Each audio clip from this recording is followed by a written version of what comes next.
Yeah, hi. My name is Sergejs, and I'm gonna speak about my job, what I do at work, and how I got there. And this will basically be about me. And in hindsight, I should have went to the bathroom, so I'll rush, which will probably be beneficial to everybody. So this is me. This is supposed to be me, okay? And I've been working in IT for 16 years now, in different companies. And if I had to choose one defining moment in my career, it happened in 2010.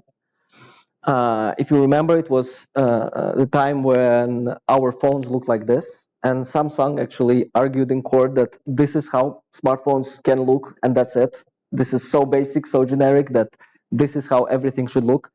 And then Microsoft released something like this, which was Windows Phone 7, which looked like it was from another dimension. It was completely different. It looked very weird. Some people liked it. Some people thought it was weird.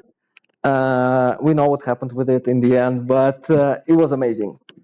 And with it, they introduced us to something that they called Metro, which evolved to being Metro UI. Then it became Universal Windows Apps. Then it became Modern Windows Apps. I don't know how they call it now. It's probably not even close to whatever it was then, but it was amazing.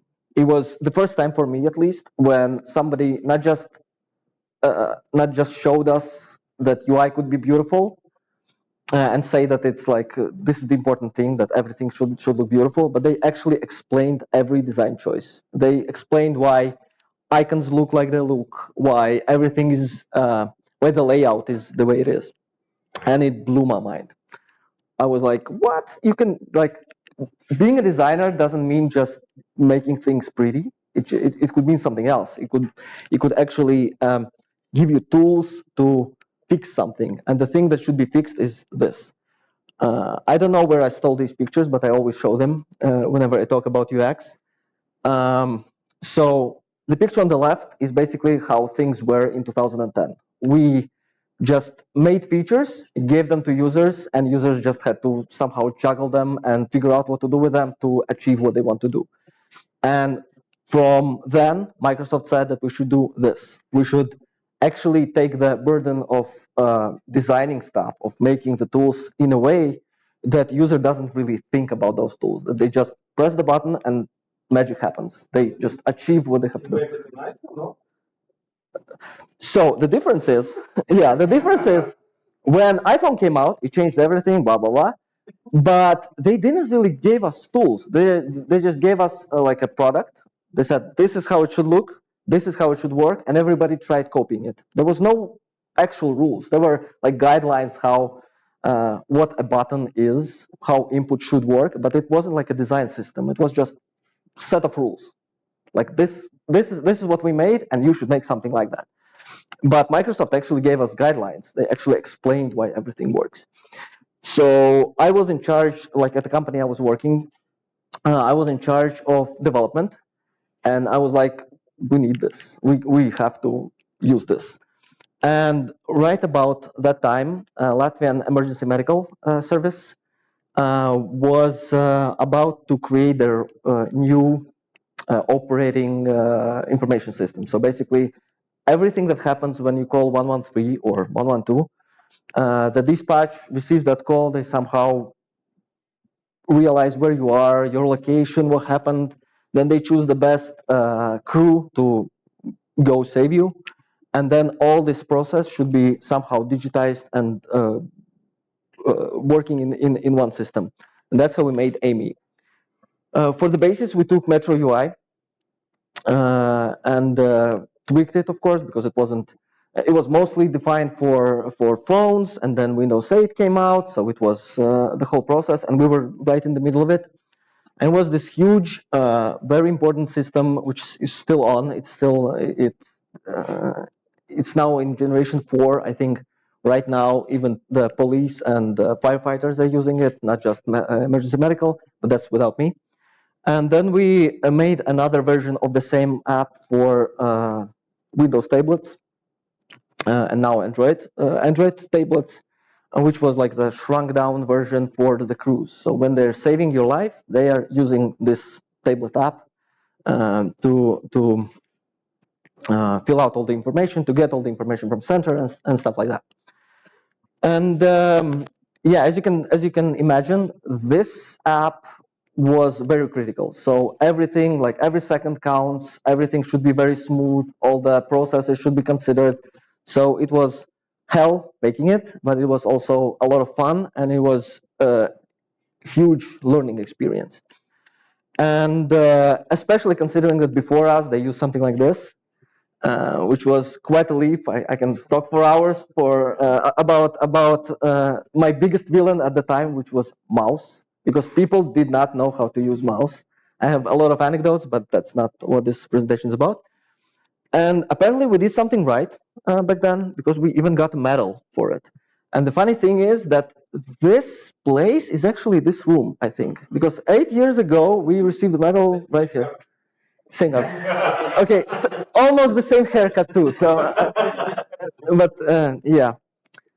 So yeah, it was an experience. We like made the app. We launched it. It was good.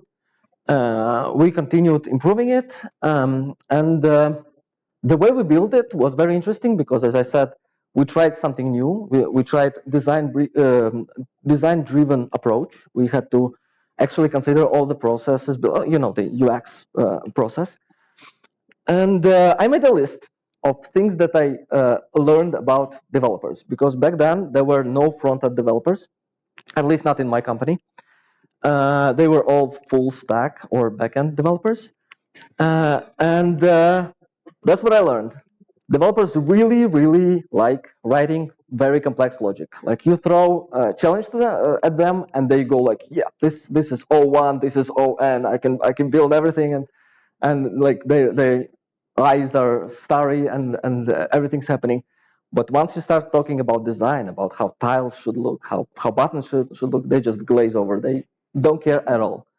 They hate pixel hunting. Like if you say that, don't you see that this icon is 3 pixels to the left? Yeah, but can you see what happens when I press this button? Everything's happening. And like you tell them that this button isn't the right shade of blue. They go, it's blue. You asked for blue, but you should choose. No. So this was what I had to live with, and the way I dealt with it was we kind of made a deal that you guys create the logic, you develop everything on that side, you make it ugly, but just so it works, so you can throw the buttons in, it works, the job is done. And then me and my guys were like 3 people who were actually interested in front-end and design. We would make it pretty, and by pretty I mean UX, UI, styles, theming, everything. And it was good for a while. In this way, so it wasn't like a huge company.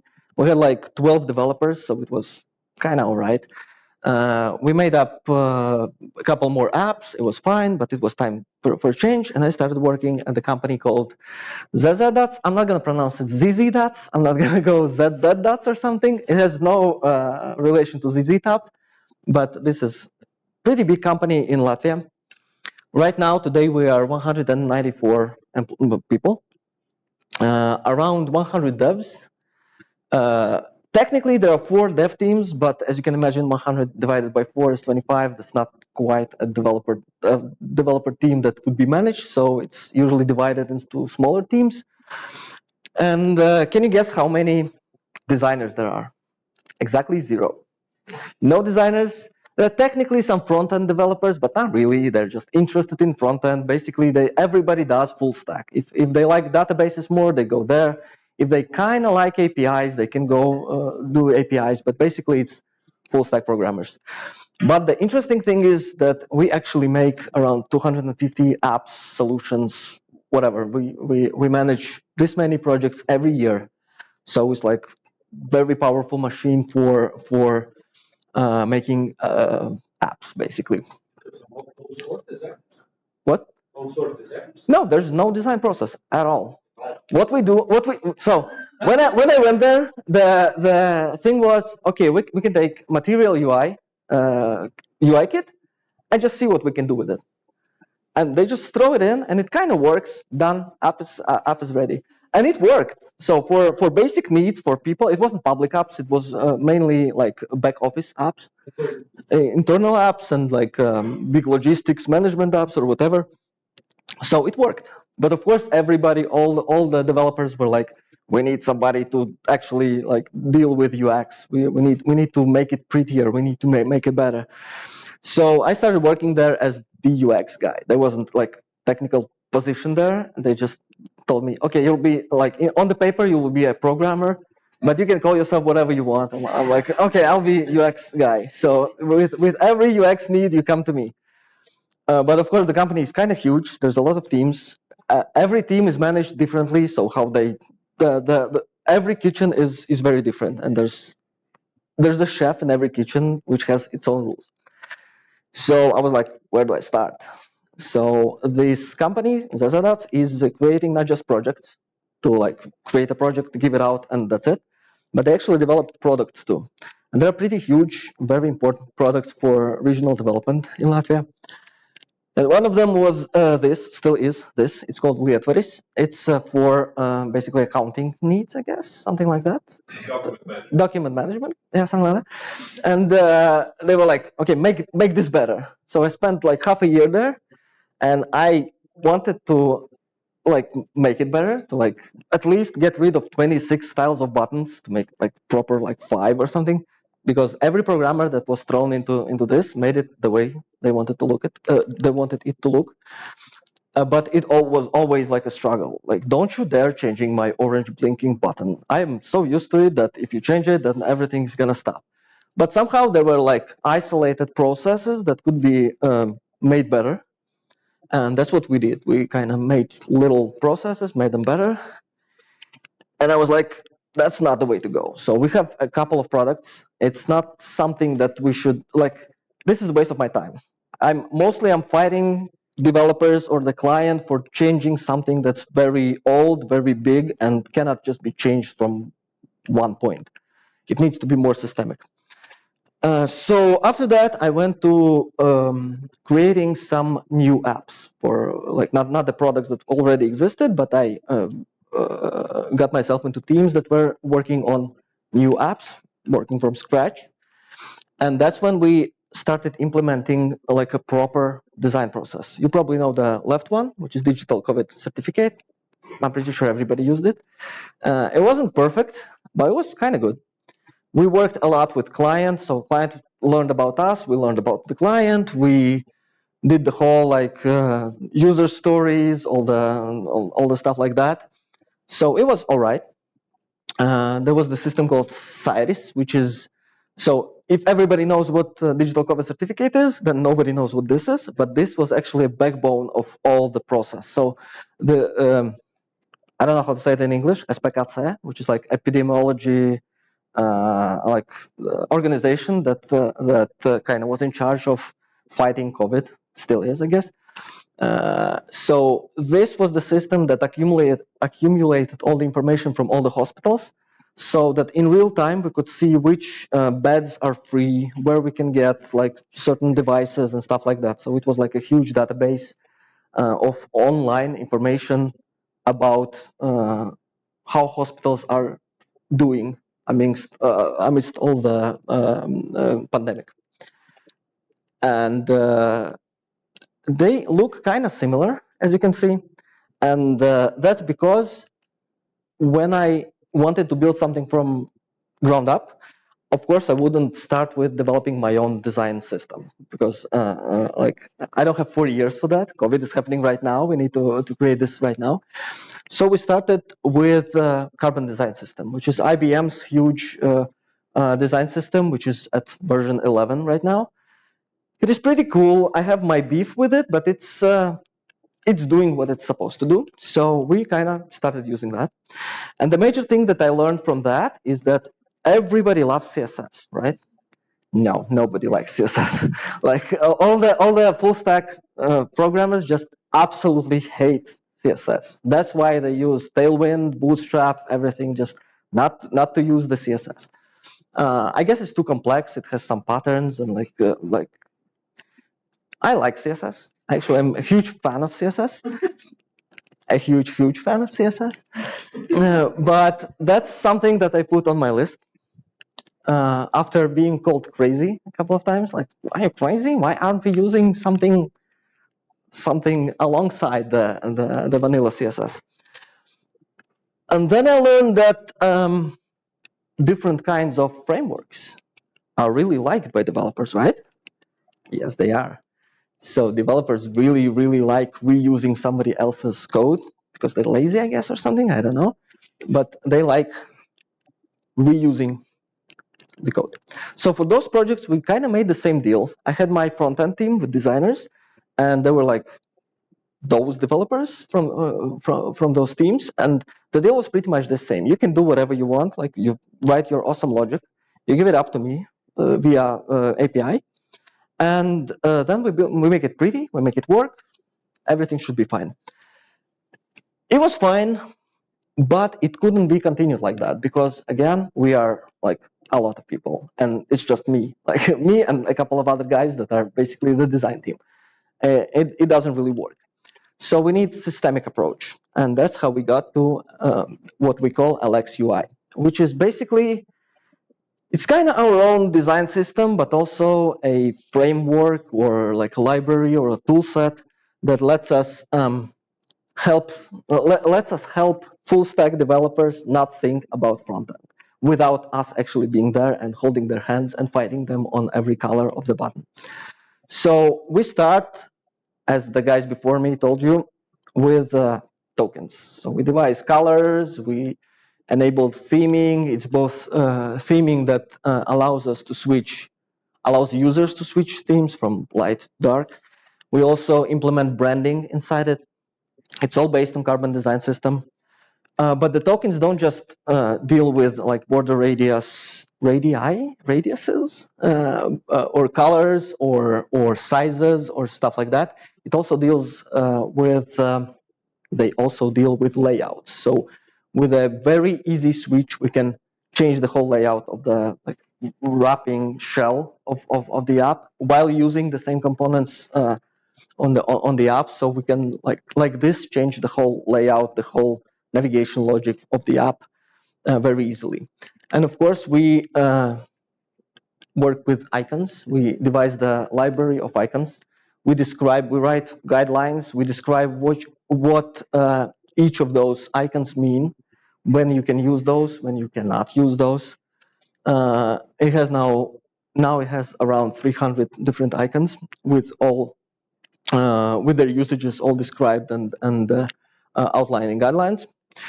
And also, when we make those icons into a library, into like an icon set, we can also switch those around. So we don't have to. These are Carbon Design System icons that we took in and implemented into our own icon library. But we could switch them to material icons, for example, very easily. It's just one parameter. We just switch from one set to another set. And with this, those teams can actually build their apps very easily using those design tokens, right? Not really, because everybody hates CSS. So we can give those tokens to the programmers, but if there is no front-end programmers there, then nothing really happens. So they would much rather use Tailwind or Bootstrap than use this awesome new Carbon Design System based switchable token thing. So this is how they view it. So it doesn't really work. You know this comic, right? So there are like competing standards, and we just add new standard, and the only thing that changes is we have more competing standards. So this is done. We have design tokens, which are not maybe as extensive as the previous guys told you. It's kind of basic. It's not too complex. We have a lot of guidelines that describe how to use it. Nobody reads them, but guidelines are there. So if they're interested, they can go and look it up. There's also a consultation pipeline when my team is available for any UX-related questions. If they use LXUI or they don't, they can just ask how to better tackle this problem. But it's not enough. Could it be better? And turns out it could be better. So the next step that we do, we create a UI kit. Basically, we create components that implement those awesome design tokens and let front-end developers not think about those design tokens. They just take inputs and they use them. We had to decide on the technology stack for those, and we went with Vue.js. If you ask me why, I will tell you that it's a religious decision. In the hindsight, it probably should have been web components, but back then we had no experience with those, and everything has to be now and tomorrow and maybe sometimes even yesterday, so we had to go with what we know. Even though most of our developers used React, again, religious decision, so we used Vue.js to make those components, but of course, it would be stupid to create all those components from ground up, from zero. So we embraced open source. So we use a lot of pre-made components and wrap them around our components. This way we create a toolkit that has all the same logic. So if you take one input or another input, they kind of look the same, they work the same, they have the same props. And the logic, how they work, is kind of understood. And what we do as front-end team, we connect our components with those components. There's a lot, but it kind of makes it more manageable. We can switch, we can find breaking changes. We can decide not to go with those breaking changes. Sometimes, thanks to it being open source, we can fork the component and make it our own. And with that, we don't have to fork all the components. We just make, for example, vCalendar is a very popular thing, which is used pretty much everywhere, but it just lacks functionality. So from time to time, we can like switch it off. We can complete it with more features, but when we decide to roll back or take the new version of vCalendar or fork it, none of the other components are affected. So this is very nice and very manageable. And of course, if we have the UI kit that all the apps that are being developed in our company, if we control that UI kit, then we can easily control, for example, accessibility. So making sure that all the inputs, all the components work exactly as they should be according to all those guidelines, regulations, and stuff like that. We can just push it across all the apps that already exist, that already use our component library. And my big dream, which hasn't happened yet, but I'm waiting for this moment, is when we can start using automated tests. Because if all our apps are built with the same bricks, we can actually implement the same automatic testing tools to make it all better for everybody.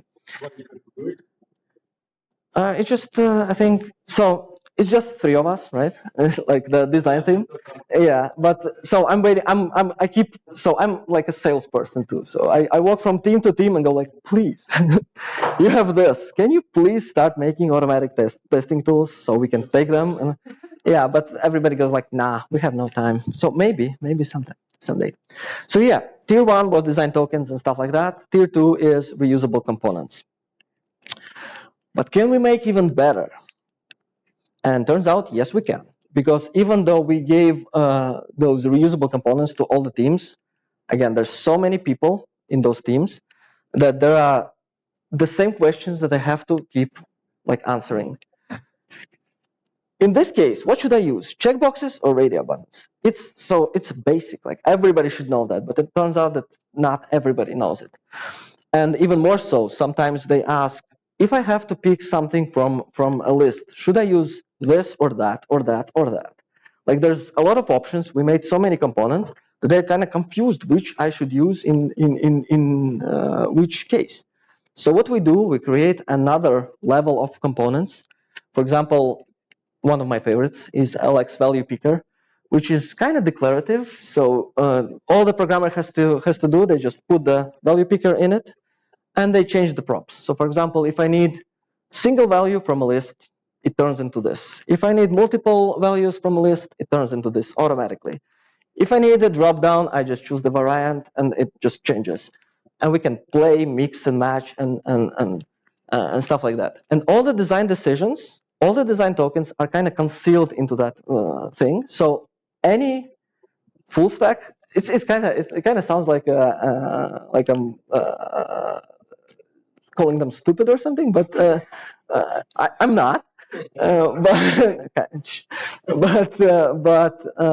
this way they don't really have to think about anything. They just throw in the component. They choose the logic that they want, and then it just makes all the decisions for them. And the same goes for like extensibility for those components. For example, if we need search for that list, we just add one prop, and it knows how to implement search into that input, and it changes depending on which variations of props we're using. And we can go even a step further, and like for example, forms, which who would think that forms are complicated? Nobody would think, but sometimes they are. So one way would be using those components that I talked about before. Another way would be describe what you need in a form. And there's this component called form builder that can actually build this form from ground up. So you don't even have to touch your HTML or Vue.js. You just put one component in, give it JSON, and it just happens. And even more so, this JSON is kind of easy to use. It's JSON schema. There's this standard that describes JSON objects. So even analysts could now it sounds like analysts are even stupider than it's not the intention. But so basically anybody could just describe the form, and it would just be built up. So that's the third level. Declarative components, which is kind of tricky because HTML and CSS are already declarative, so we should call them like extra declarative components. And yeah, so that's how we live. This is the list. It's still on. Like I have not moved from this list. And one thing that I learned, which is very interesting, we have those 3 tiers available at all times. So if you have like React app and you don't want to use Vue.js, we go, okay, use tier 1, use design tokens, and just like make up your own styling around your React components, and it's going to be fine. And what they do is like, no, we will just switch to Vue.js.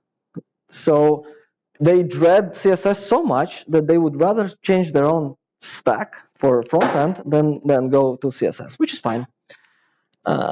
Just so that nobody gets mad at me, most doesn't mean every, so there's always exceptions, and those people who are in the exception zone, they can always come and help us out, which they do. There's a lot of programmers that are that like front end, that can do front end, so they just come in and help us out and like update our components or come up with ideas and stuff like that. And it's all open source within our company, so any team member can always update the components. So these are the 3 tiers, but could we do even better? And the truth is, yes, we could, but we haven't yet.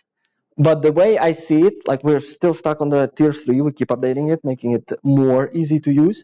But now that we have such easy to use components, we can actually go to 0 code zone. So we could like give out tools for people who don't know how to code, because those components are so easy to use, that they can actually code front end on their own without the actual development, which is fine. Something else was here. What was it? I don't remember, but yeah, it's machine learning, of course. So we could actually like use AI to build up HTML and CSS, but it would be much easier to put it on the top of those extra declarative components and use those. So yeah. So this is our tool set. It kind of exploded. It's just 1 year old, a little bit more, but still. Right now we have 19 apps using it already, and keep updating it and going with it. And I'm usually very optimistic in my outlook, but this worked much better than I expected it. And it seems like everybody pretty much likes LX. And back to this slide, my CTO actually made me think of something that I haven't thought about before. So 13 years ago, I switched from that to this, But now we're actually one step further. We're reducing cognitive complexity, not just for the users, but also for the developers. Like next level UX, which is really cool. It's almost like leveled up X, LX, you know? So this is our team, the infamous 3. Right now, actually, so we have built so much tools and all the process is kind of built up and consistent that we can now start design process. So we can hire designers, like work on our own design system or something, because we can implement the design system inside LX because it's so flexible that we can actually put new design tokens. We can override existing design tokens. We can kind of make it look the way we want and push it across all of our systems, which is kind of nice. So yeah, I kind of skipped a couple of jokes that I wanted to say, but that's Alex. Yep. On the last slide, on the last steps. This one? No, all right. Where you have basically JSON of everything. Yeah. That kind of, at least to me, introduces the last slide. Yeah. I have 88 slides, so it's easy to. Yeah. I like my slides. This introduces a bigger complexity. So, with what I'm looking at, you're basically creating a version of Drupal. And on the second side, how do you onboard new people into this new system that you created? Because you have your own company internal language, internal. It's not even.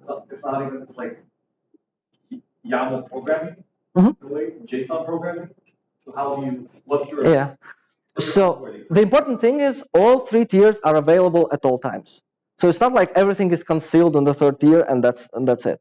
If you want, you can always use the 2nd tier, and most developers actually use that. But the way I want to move it is more to the. So I'm a very jealous guy, right? I don't like somebody messing with my tokens or like redoing my components or something. So my job is actually hide as much as I can from the developers. So if they feel like they can do it, they can use, like they can get with CSS if they want to. But this tier is mostly for, it's kind of, first of all, it gives us more functionality. So we can, right now we can, with this, we can take this and save it to the database. So, which means that we can kind of make it configurable. So without, basically zero code way, right? We can just put it into database, change it up, and give it back, and it works. Second of all, it's JSON schema, which is very popular open standard. So there are tools that actually build those up, which are drag and drop and blah, blah, blah. So we don't have to build the tool. We can just find somebody who knows how to use it. They just drag and drop everything, feed it into our form builder, and it's done. And it all exists in parallel with all the basic, like regular means of development. So it's just another option for people to yeah, use if they want. Yeah, and they are starting to use it, which is really cool. So they kind of, if we want to reduce the lines of code that we should use to like build something, this is pretty cool way to do that. What will happen with since you, basically it's your brainchild more or less, right? Yeah, I guess, yeah. What will happen? Thank you. Yeah. What will happen to the company and to the thing when you and if you leave the company? Yes. Good question. First of all, as somebody said already, if it's not documented, it doesn't exist. So we try to. There are lectures that we do in our company that describe like everything, and the whole process is open source. So we like open source within our company. Yet I'm supposed to say that it's gonna be open source for everybody. I'm not sure if anybody would want to use it because it's very, as you said, very specific to our company and stuff like that. But maybe somebody could like extend it. I don't know, but it's gonna happen soon, hopefully. Everybody kind of knows how it works, and there's a lot of members of different teams that are kind of very. So they start to use it, they get interested into it, so they kind of start fixing bugs or like adding new features or stuff like that. So everybody knows this code. Not everybody, but all the teams know how it ticks. So it will still, if I die today, it will still go on. I'm not sure if the strategy would still pan out the same way, but it will work. It will still keep being updated and stuff like that. last question I wanted to ask about Carbon.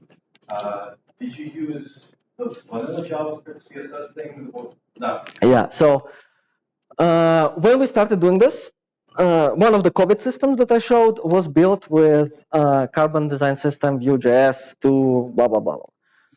Then we started to move towards Vue.js 3, and it turned out that Carbon components were in beta. They weren't really usable. So what we did, we kind of replicated it in our thing, and now it grew up to be pretty much. I would say that it actually, in some regard, it's even more functional than Carbon. Again, in the hindsight, it would be probably better for the community if we blah blah blah, but we went that way, and it worked out. So now it's just Carbon Design System from the visual standpoint. Everybody wants to go home. Right. One more question. Yeah. View library and configurable components. Mhm.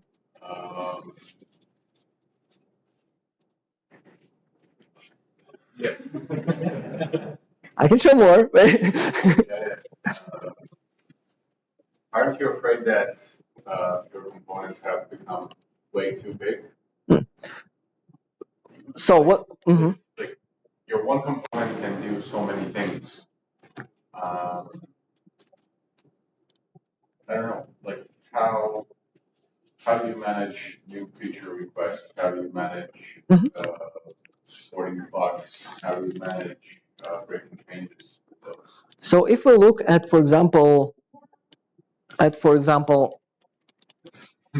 have a lot of slides. Yeah. For example, this is value picker that uses a whole bunch of different components inside it, but those components are standalone components too. So basically, when we update something, we just update that one, and it automatically is available to all the abstraction levels above it. So it's kind of like stackable. So the value picker itself is not complex at all. It's just logic that chooses this or that or that or that, and that's it. Yeah, which helps a lot, it turns out. And the same goes with like all the other levels.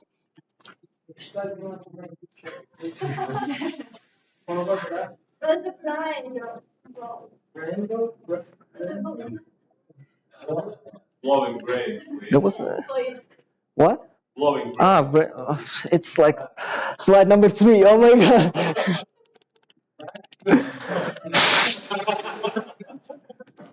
It's like a recap. It's almost there. No, it was designed. Mind? You mean that? I thought you wanted my mind blown. Okay.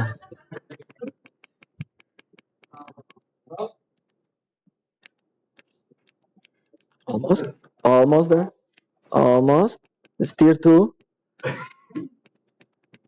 I think you can like start saying the closing.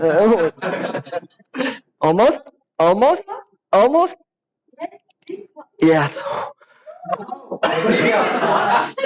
This one. And one. Yes. Stop. Don't breathe.